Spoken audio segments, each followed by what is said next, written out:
Bismillahirrahmanirrahim. Assalamualaikum warahmatullahi wabarakatuh. Selamat siang teman-teman. Apa kabar kalian semua? Semoga kalian semua sehat, bahagia, dan dimampukan untuk selalu tetap bersyukur dalam kondisi apapun. Amin. Teman-teman, hari ini saya mewakili kelompok saya akan sedikit memberikan informasi perihal artikel yang telah kami buat dalam pemenuhan tugas mata kuliah akuntansi pertanian, khususnya pengantar akuntansi di industri perkebunan kelapa sawit. Untuk itu, simak terus ya teman-teman video kami.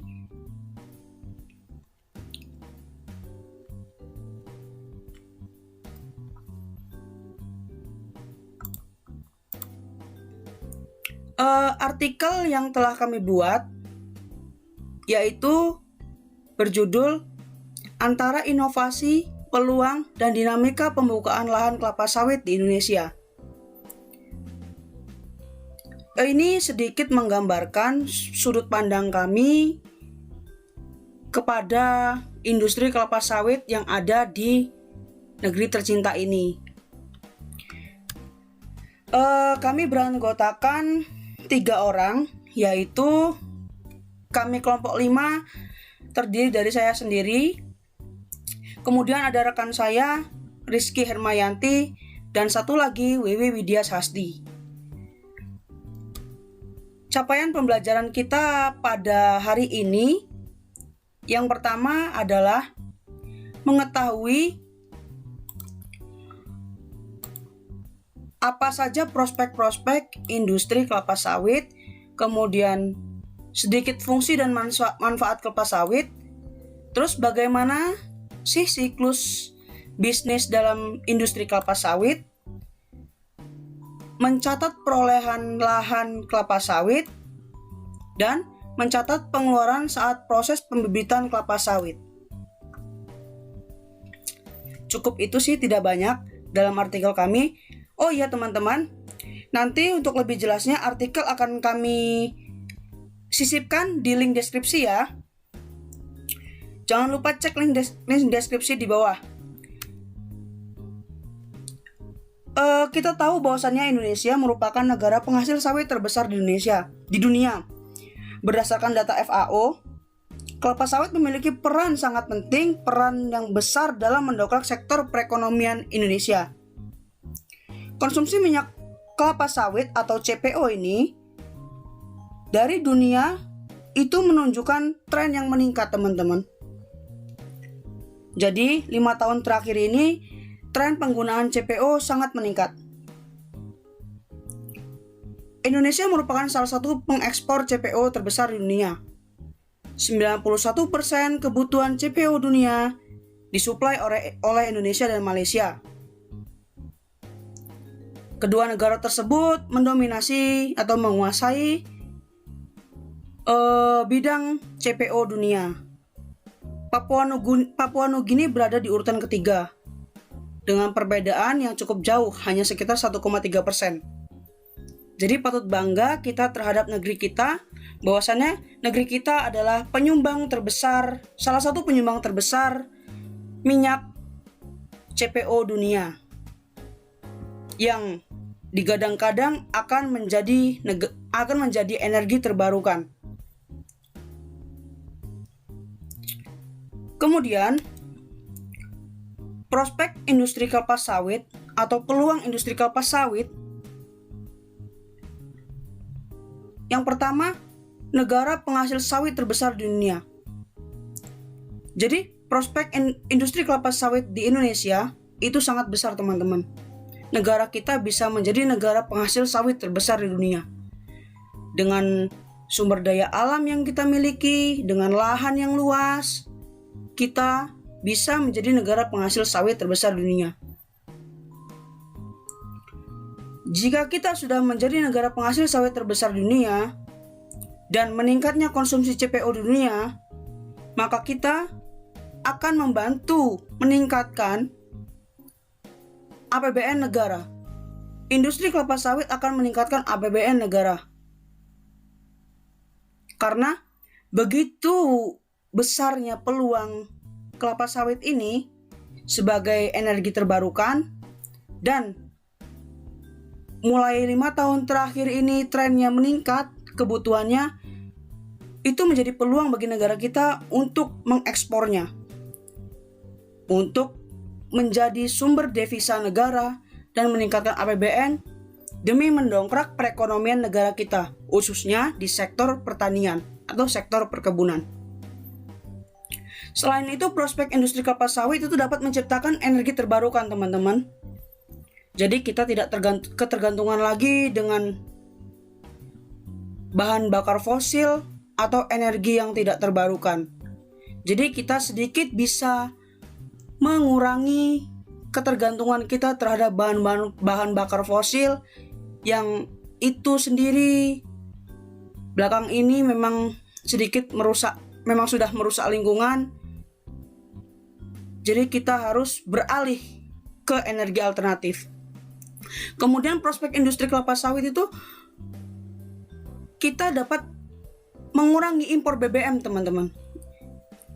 Karena terciptanya energi terbarukan, otomatis akan mensubstitusi atau melengkapi atau menggantikan energi yang sudah ada.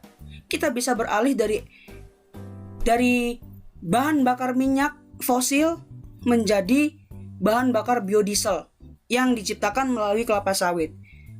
Itu akan mengurangi impor BBM kita, dan anggaran pun atau APBN pun akan bisa dialihkan ke bidang-bidang yang lebih membutuhkan, teman-teman. Ini hanya salah satu prospek yang kami tulis. Masih ada banyak lagi prospek yang belum kami tulis di sini. Industri kelapa sawit memang sangat menjanjikan. Fungsi dan manfaat kelapa sawit. Kita tahu bahwasannya kelapa sawit itu bisa digunakan campuran kosmetik. Mungkin teman-teman tidak sadar bahwasannya kosmetik yang teman-teman pakai itu sebenarnya ada campuran minyak kelapa sawit di sini. Terus minyak goreng yang teman-teman jika ingin membuat sesuatu atau memasak digunakan dalam kehidupan sehari-hari. Mungkin ada yang tidak sadar bahwasannya itu juga dari kelapa sawit. Kemudian pupuk kompos dari tandan kelapa sawit yang dijual-jual untuk industri pertanian itu juga sebagian dari kelapa sawit. Kemudian pakan ternak yang sering dipakai oleh para peternak itu merupakan ada sedikit campuran dari kelapa sawit. Jadi limbah, kalau bisa dibilang kelapa sawit ini adalah nol limbah. Semua terpakai di dalam tumbuhan kelapa sawit ini, mulai dari batang, daun, buah terutama, semuanya terpakai, tidak ada yang terbuang. Kemudian, ini lagi, tadi itu mengenai energi terbarukan. Fungsi dan manfaatnya itu yaitu dia tuh bisa, yang lagi digencar-gencarkan saat ini teman-teman, beralih fungsi, pengalih fungsian bahan bakar fosil ke bahan bakar nabati. Terciptalah produk biodiesel. Biodiesel dapat diciptakan melalui beberapa tumbuhan, salah satunya ya kelapa sawit yang paling besar, yang bisa paling menghasilkan lebih banyak minyak ya dari sawit ini. Masih banyak lagi seperti jagung, terus etanol dari singkong atau tumbuhan-tumbuhan yang lainnya, tapi yang paling banyak memang dari sawit. Lanjut ke biodiesel. Biodiesel itu merupakan energi masa depan teman-teman yang sekarang lagi digencar-gencarkan pemerintah melalui program B30, atau teman-teman pernah dengar sebelumnya yang B20, dan sekarang lagi gencar-gencarnya pemerintah mencoba program D100 untuk kebutuhan diesel fuel nabati. Apa sih kegunaan kita menggunakan biodiesel? Apa dampaknya jika kita menggunakan biodiesel? Dengan kita menggunakan biodiesel, sedikit banyak kita dapat meningkatkan pengembangan kelapa sawit di negeri kita. Tuh, satu yang pertama. Kemudian yang kedua, otomatis kesejahteraan petani meningkat. Karena apa? 41% lahan di Nusantara dikelola oleh petani secara mandiri. Walaupun sebagian ada yang diolah oleh perusahaan atau badan usaha milik negara atau badan usaha milik daerah. Kemudian sedikit banyak kita mengurangi ketergantungan bahan bakar fosil. Dengan kita mengurangi penggunaan bahan bakar fosil, otomatis kita akan menjaga lingkungan, teman-teman. Sedikit melestarikan lingkungan, sedikit mengurangi pemanasan global atau pencemaran yang terjadi di dunia. Kita tahu bahwasannya program B30, B20 atau D100 yang lagi dikembangkan ini, apa sih maksudnya? Maksudnya B30 atau B20 atau D100 itu adalah campuran B20. B20 adalah campuran 20% nabati dan 80% bahan bakar fosil. Jadi komposisi 20-80 ini kita agak sedikit, walaupun jumlahnya tidak signifikan, kita sedikit mengurangi, dikit demi dikit mengurangi ketergantungan kita terhadap bahan bakar fosil. B30 berarti 30% nabati, 70% fosil. Dan ini yang lagi dikembangkan untuk bahan bakar diesel, yaitu D100, fuel nabati. Fuel dari minyak nabati. Ini memang menjadi sedikit pro kontra terhadap industri otomotif, bahwasannya masih meragukan kualitas dari bahan bakar ini, karena kita tahu bahwasannya mesin-mesin diesel sekarang memang sudah menganut teknologi yang sangat canggih. Tapi jangan khawatir, kita bersama sudah menemukan racikan. Kalau bisa dilihat, teman-teman bisa lihat artikelnya di kompas.com, pengembangan D100. Itu kita telah menemukan ahli katalis sebagai campuran D100 ini supaya aman digunakan bagi kendaraan. Dengan itu, jika kita berhasil menggunakan atau berhasil menciptakan energi terbarukan, kita sudah tidak lagi ketergantungan oleh bahan bakar minyak yang selama ini kita impor begitu banyak, yang menghabiskan anggaran yang cukup banyak. Kita bisa menciptakan sendiri bahan bakar kita, jadi kita tidak ketergantungan oleh minyak dunia manapun.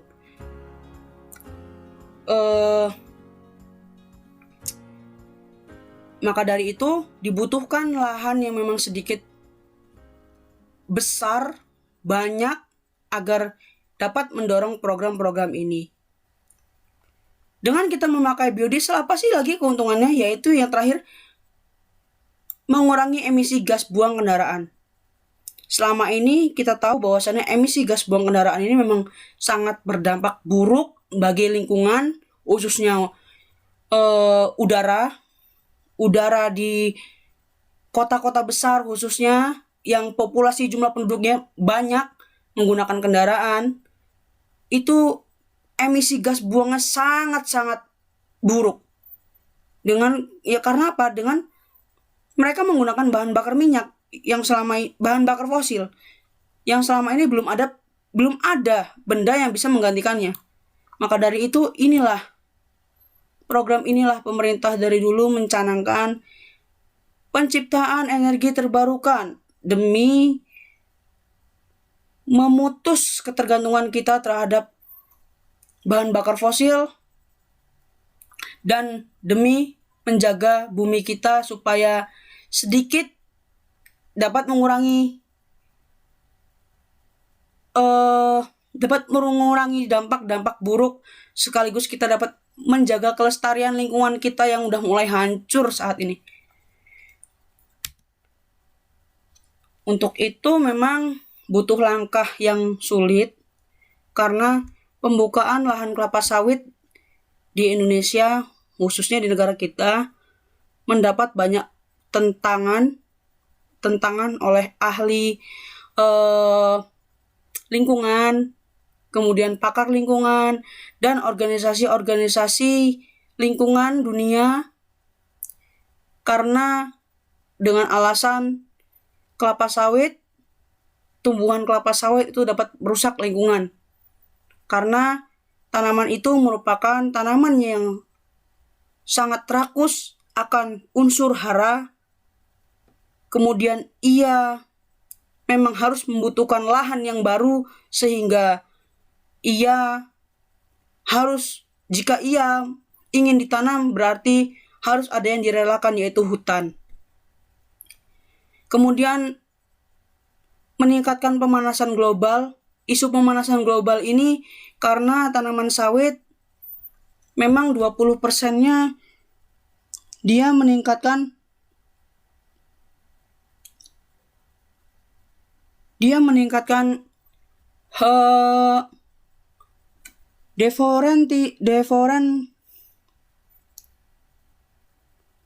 deforestasi yang menyumbang hampir 20%. Jadi ini menimbulkan efek rumah kaca yang cukup berbahaya. Kemudian pembukaan lahan kelapa sawit menjadi permasalahan besar karena kontribusi hutan dan lahan gambut terhadap penyerapan CO2 yang signifikan. Di Indonesia memang ada sedikit kita bingung. Di satu sisi kita butuh inovasi dalam bidang energi. Di satu sisi kita memang harus jeli melihat apa dampak negatif, dampak kerugian bagi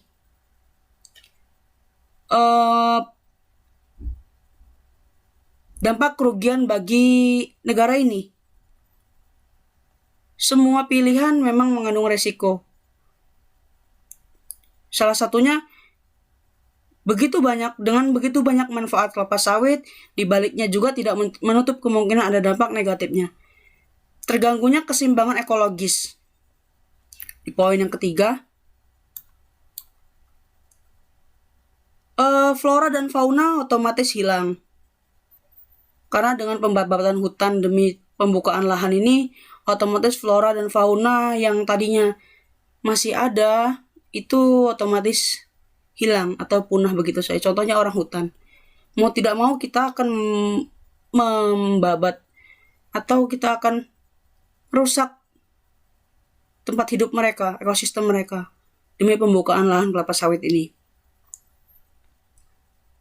Kemudian yang poin keempat, ini hanya salah satu ya teman-teman, masih banyak contoh lain, masih banyak dinamika lain yang terjadi pada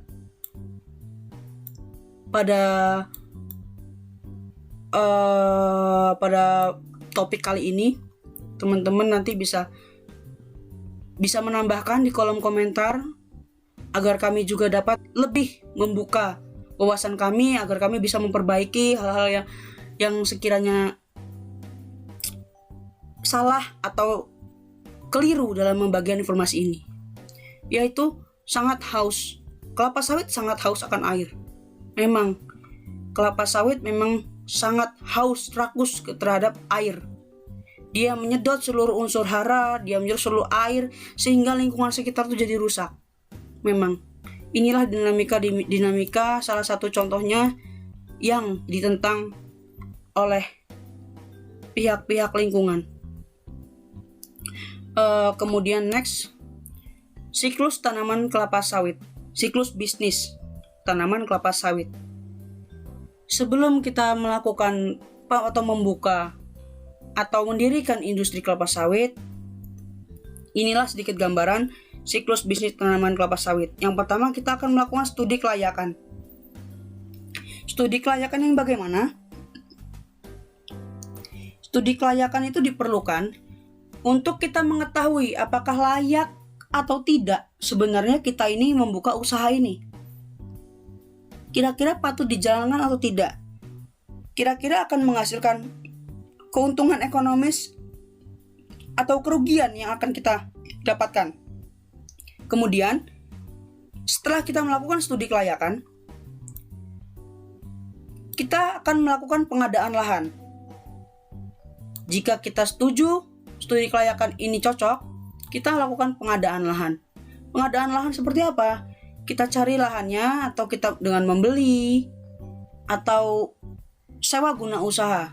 Biasanya perusahaan-perusahaan besar yang membutuhkan lahan banyak itu tidak membeli lahan terhadap siapapun, karena ini lahan yang luas, ini lahan negara. Otomatis kita pengadaan ini kita lakukan menggunakan sewa guna usaha (SGU) dengan pemerintah pusat maupun pemerintah daerah. Setelah dilakukan pengadaan lahan, lahannya udah dapat nih, kita melakukan persiapan untuk membuka lahan. Ya, inilah yang ditentang oleh lingkungan, pihak-pihak lingkungan, pembukaan dan persiapan lahan. Pembukaannya otomatis kita akan menyiapkan lahan baru, contoh hutan kita habiskan demi menanam sawit ini. Ketika lahan sudah siap, baru kita lakukan pembibitan.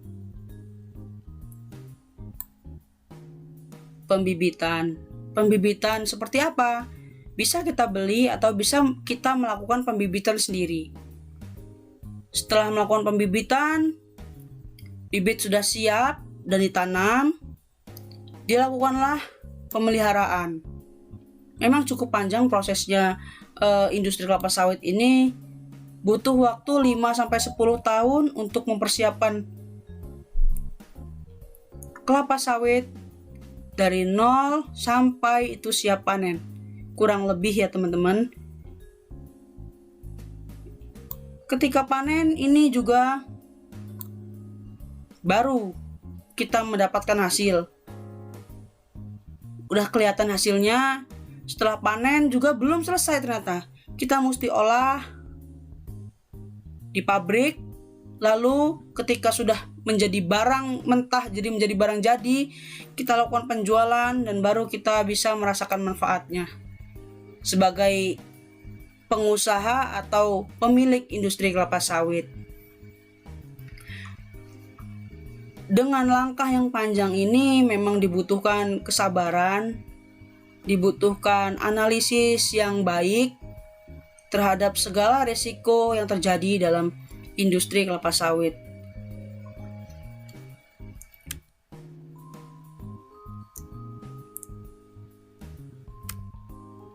Kita fokus di mencatat perolehan lahan.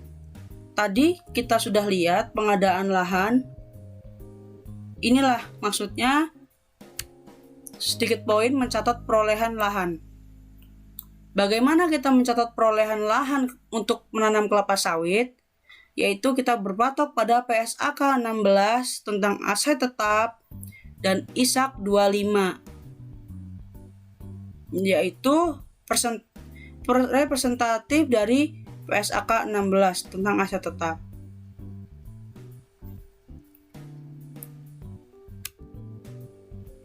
Dalam mencatat perolehan lahan tanaman kelapa sawit, jika kita membeli tanah, perolehan diakui sebagai aset tetap yang tidak disusutkan, atau kita berpatok pada PSAK 16.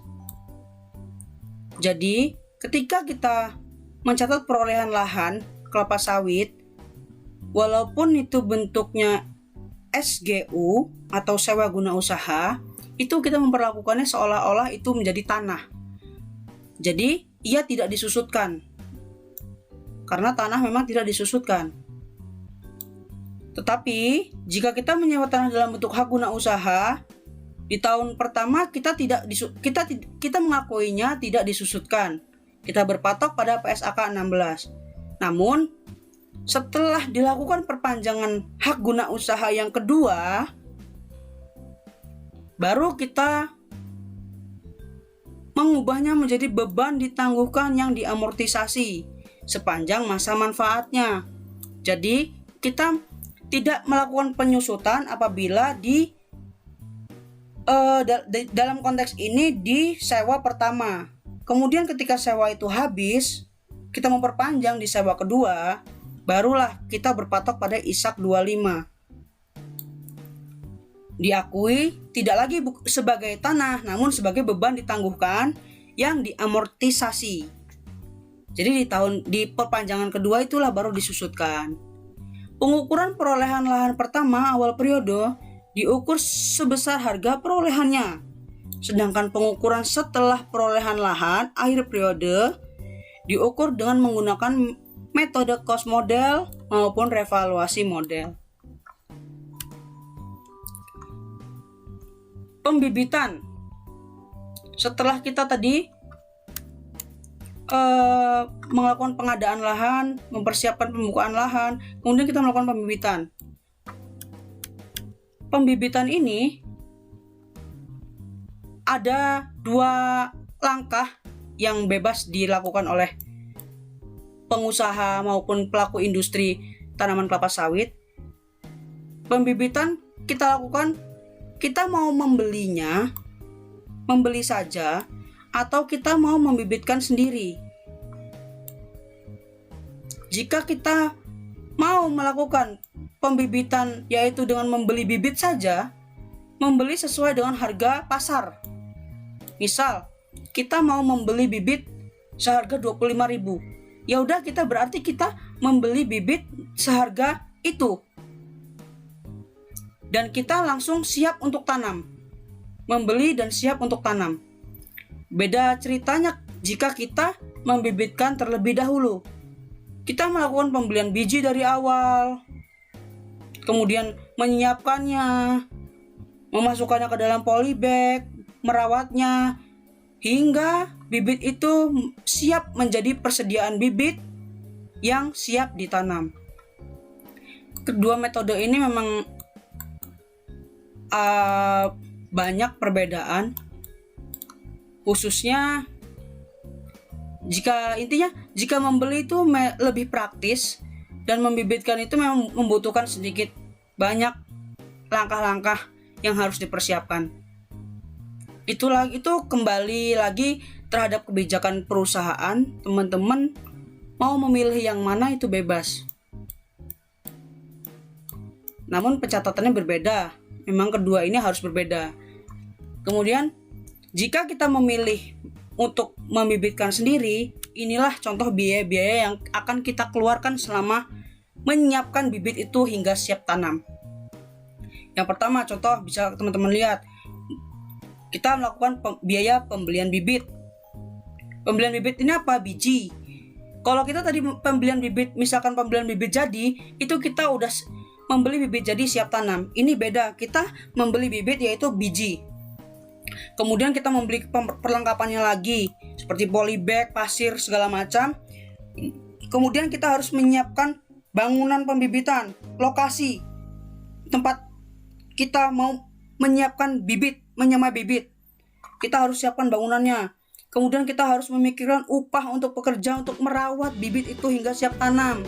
Kemudian kita harus menyetok persediaan pupuk, karena bibit unggul tidak akan berhasil tumbuh jika tidak ada pendukungnya. Kemudian kita harus menyiapkan lagi biaya pengendalian. Ada orang yang mengontrol dan sebagainya. Biaya listrik dan air untuk kebutuhan memelihara harian. Hingga peralatan-peralatan yang dibutuhkan atau penunjang dan sebagainya. Sangat banyak, memang sangat banyak. Tapi ini merupakan salah satu resiko yang harus ditanggung oleh perusahaan apabila ia memilih metode membibitkan sendiri. Mungkin itu saja dari saya selaku orang yang mewakili kelompok kami, kelompok 5. Untuk lebih jelasnya, teman-teman bisa membaca artikel yang telah kami buat tentang akuntansi pertanian, khususnya akuntansi industri perkebunan kelapa sawit. Nanti saya taruh ya di bawah linknya. Nanti saya taruh PowerPoint ini beserta artikel yang telah kami buat. Cukup sekian dari saya. Apabila ada tutur kata yang tidak berkenan di hati teman-teman, atau informasi yang keliru, bahkan kata-kata saya yang sedikit menyinggung atau dan sebagainya, saya mohon maaf. Saya butuh saran, kritik, masukan teman-teman, mohon disampaikan di kolom komentar. Terima kasih. Selamat siang. Wassalamualaikum warahmatullahi wabarakatuh.